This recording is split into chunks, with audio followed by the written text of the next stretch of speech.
I'm Dr. Raul Torres with UT Health East Texas Heart and Vascular Institute and Tyler Cardiovascular Consultants, and here are 5 things to know about atrial fibrillation. Atrial fibrillation, or AFib, is the most common heart rhythm problem. It involves an irregularity in the upper chamber of the heart, where the heart essentially starts going really fast in the upper chamber, leading to certain issues like very fast heartbeats that some patients might feel as palpitations, shortness of breath, dizziness. And its main problem is that in the long term, it could lead to strokes and heart failure.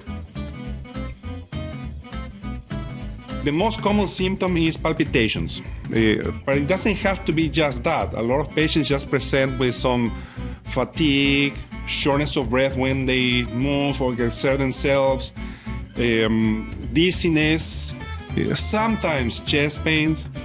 Some lucky people are completely asymptomatic. About a third of patients are completely asymptomatic, so that's why it's still important to talk about it with your doctor. Yes, you are. We think that about 1/3 of all adults over the age of 55 will have to deal with atrial fibrillation during their lifetime. Again, about 7 million people in the US alone are dealing with this right now, and we think that by the year 2030, it will be up to 10 million. So it's important to talk to your doctor about this.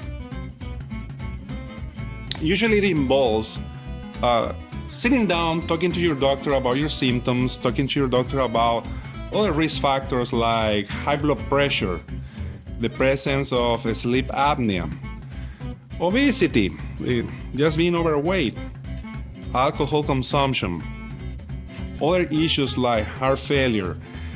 And then the actual diagnosis is made by doing a test where we essentially monitor your heartbeats. It's called an electrocardiogram.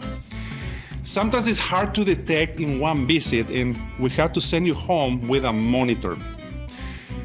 That is the most common way that we actually diagnose it at the end of the day, because many patients have intermittent symptoms. It might be that you have a watch or a monitor at home. This is very common these days. And while these monitors are excellent screening tools, the diagnosis still have to be confirmed with the tools that we have at the office. It's treatable.